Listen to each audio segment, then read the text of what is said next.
Sarvesham Namaskaraha. Students, today I am here to discuss with you about grammar and the topic it is Sandhi. Sandhi means joining of two meaningful words is called Sandhi. Students, I said that Sandhi means joining of two meaningful words is called Sandhi, I said. So in Sandhi there will be two places. First place is called as Purvapadam and second place is called as Parapadam or Uttarpadam. Means here first word last letter and second word first letter we will join here. So these two are the main things. Then we can make a Sandhi. Here Purvapadam means first word and Parapadam means or Uttarpadam means second word. Students, you may get doubt that sir you said joining of two meaningful words is called Sandhi, you said no. But sometimes we will join three or more than three words also, no. Then how we can divide it as Purvapadam and Parapadam. Here we see that if we are going to join three words, suppose you think, then this first word will become the Purvapadam for the second this one, and this second word will become Purvapadam for the third one, and the second one it will become the Uttarpadam for the first place, and it will become the Parapadam or Uttarpadam for this second thing. Students, now let's get into the topic. We are having three kinds of sandhis for our syllabus. The first one it is Swara Sandhi, second one it is Vyanjana Sandhi, and the third one it is Visarga Sandhi. Let's see about Swara Sandhi. Swara Sandhi means dealing with the vowels. That means A to Au. Here the first word last letter and the second word first letter must be filled with the vowels, means that means swaras only. And the second one it is Vyanjana Sandhi. Vyanjana Sandhi means the first word last letter or the second word first letter must be placed with Vyanjanas, means any one letter must be placed with consonant. There is no rule that both the places should be filled with only Vyanjanas.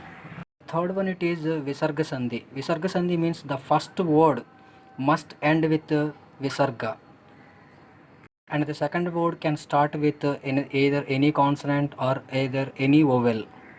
Before getting into the topic, we should have a look on Samskrita Varnamala. Here we are having two kind of things. First one it is Swaraha and second one it is Vyanjanani.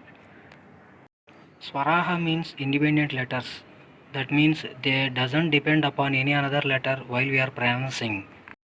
There are 13 swaras are there in Sanskrit that you can see over there. A, I, U, Ru, Lu, A, I, O, Au. Swaras were divided into two parts. They are called as Haraswaraha and Dirghaswaraha. Haraswaraha means short vowels, means which it will take short period of time to pronounce a letter, that will be called as Haraswaraha. And Dirghaswaraha means long vowels, which it will take long period of time while pronouncing a letter, it will be called as Dirghaswaraha. Students, consonants are of two types.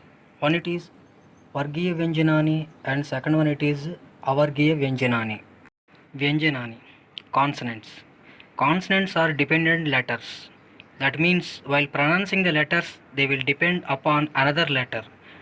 So they are called as consonants. They will depend mainly on the vowels. Students, these consonants or Vyanjanani are also called as Halantaha. The letters which are having hal as an end, they are called as Halantaha. Halantam means here the symbol it indicates as the hal. Have to pronounce these letters as a half only. Example, k, k, g, g, gn, ch, ch, j, like this. When these consonants were joined with swaraha, then it will become a complete letter. For example, have a look at here. K plus a is equal to ka. This is the complete letter. This is an half letter. We have joined this halanta letter with the vowel. See, one more. K plus e, ki. K plus u, ku. like this. From ka to ma, these letters will be called as Vargiya Vyanjanani, means grouped consonants. From ya to ha, these letters will be called as Avargiya Vyanjanani, means ungrouped consonants. We are having grouped consonants are 25 letters and ungrouped consonants are 8 letters. One more thing, we are having that Samyuktaksharaha. Samyuktaksharaha means joining of two consonants, that will be called as a Samyuktaksharaha. For example, you can see over here Ksha and Tra, and one more thing, it is Gna. Students, now we are going to discuss about the Swarasandhi. That means both the places should be placed with only vowels, means Samskrita Swaraha. Students, the important thing you have to notice that while you are making Swarasandhi, the first word last letter should end with Swaraha, that means vowel only. There should be no halanta symbol over in the first word last letter.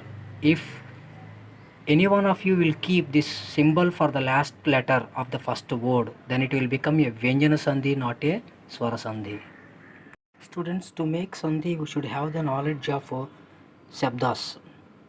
Why? Because we have to separate the words. Appropriately, we have to separate. If we separate the words improperly, it will not become a Sandhi. So, for that, we should have the knowledge upon the Samskrita Shabdas.